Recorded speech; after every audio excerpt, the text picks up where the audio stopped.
તો અત્યારે હાલ એક મહત્વપૂર્ણ સમાચાર સામે આવી રહ્યા છે તેની પર નજર કરીએ તો જ્ઞાન પ્રકાશ સ્વામી દ્વારા જલારામ બાપા વિશે વિવાદિત ટિપ્પણી કરવાનો મામલો છે અને તેને લઈને જ અપડેટ મળી રહી છે। જ્ઞાન પ્રકાશ સ્વામીએ જીએસટીવી સમક્ષ માફી માંગી છે। જ્ઞાન પ્રકાશ સ્વામીએ જે નિવેદન આપ્યું હતું તેમાં તેને લઈ તેઓએ માફી માંગી છે। એક પુસ્તકમાં આ વાત લખેલી હોવાનું રટણ જ્ઞાન પ્રકાશ સ્વામીએ કરી છે। પ્રસંગ વાંચેલું અને કોઈનું દિલ દુભાયું હોય તો સ્વામી તરીકે માફી માંગુ છું તેવું સ્વામિનારાયણ સંપ્રદાયના સ્વામી જ્ઞાન પ્રકાશે કહ્યું છે। જ્ઞાન પ્રકાશ સ્વામી દ્વારા જલારામ બાપા વિશે વિવાદિત ટિપ્પણી કરવામાં આવી હતી।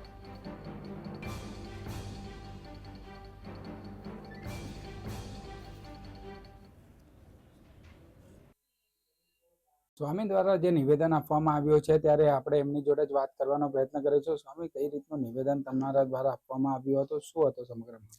એક પુસ્તકમાં પ્રસંગ મેં વાંચેલો અને જે પ્રસંગ મેં લોકસત્તા જનસત્તા નામના એક સામાયિકમાં વાંચેલો અને પ્રસંગ જલારામ બાપાના મહિમાનવાનો હતો એટલા માટે એ પ્રસંગ મેં કહ્યો કે જેમાં જલારામ બાપા દ્વારા ચાલતું સદાવ્રત તેમજ અયોધ્યામાં બાપા દ્વારા ચાલતા જે ભગવાનના થાળ એના વિશે વાત કરેલી। જલારામ બાપા વિશે તમે જે રીતના ટિપ્પણી કરી છે તેને લઈને સમાજની અંદર એક રોષ જોવા મળી રહ્યો છે, તો હવે કઈ રીતને તમે માફી માંગી? એ પ્રસંગ મેં વાંચેલો અને કદાચ એ પ્રસંગ ખોટો હોય ને કોઈનું એને કારણે દિલ દુભાણું હોય તો સાચા દિલથી એક સાધુ તરીકે માફી માંગુ છું। શા માટે તમારે આ ટિપ્પણી કરવી પડે, શું લાગે? જલારામ બાપાની સારી વાત મને લાગી એટલા માટે મેં વાત કરી છે। એમાં મહિમા પ્રેરક વાત હતી, એમાં જલારામ બાપાને નીચા દેખાડવાની કોઈ વાત નથી। તો જે રીતના નિવેદન આપ્યું છે અને તમે કહી રહ્યા છો કે હવે એવી કોઈ વાત નથી, તો શા માટે વિડીયો ડિલીટ કરવાનો તમને વારો આવ્યો? કારણ કે કોઈનું દિલ દુભાણું હોય તો મારા સાધુને શોભે નહીં એટલા માટે વિડીયો ડિલીટ કરી નાખ્યો છે। તો જ્યારે બોલ્યા હતા ત્યારે તમે કોઈ આ રીતના વિચાર્યું હતું કે સમાજની અંદર એક આક્રોશ જોવા મળશે કે એવું કંઈ? તમે ના, પ્રસંગ વાંચેલો હતો એના આધારે મેં વાત કરી। કઈ જગ્યાએ તમે વાંચેલું? લોકસત્તા જનસત્તામાં અને બીજી એક બુકમાં પણ વાંચેલું હતું। હા, તમે કઈ જગ્યા મૂકેલો વિડીયો? અને યુટ્યુબ પર। અને અત્યારે તમે કઈ કામ પણ કરતા નજરે પડી રહ્યા છો કે એટલું સર્ટિફિકેટ તમને મળી છે, શું છે? એ સંસ્થાનું કાર્ય ચાલતું હોય છે, કાર્ય કરતા હોય છે। તો હવે વિડીયોને લઈને કઈ રીતના તમે માફી માંગી છે?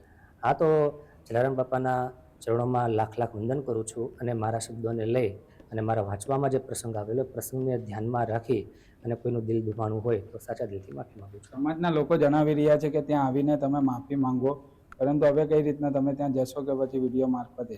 વિડીયો મારફતે માફી માગી લીધી છે અને મને પૂરો ભરોસો છે કે લોહાણા સમાજના સારા આગેવાનો શ્રેષ્ઠીઓ છે, ડાયા છે, ગુણિયલ છે અને એક સાધુને આ રીતે માફી આપી શકે છે। બિલકુલ, જે રીતના વિડીયો સોશિયલ મીડિયા પર વાયરલ થયો છે અને તે સ્વામી દ્વારા અત્યારે માફી માંગીને તેમની વાતો જે છે તે પૂર્ણ કરવામાં આવી છે। સાહેબ જગતાપ, જીએસટીવી, સુરત।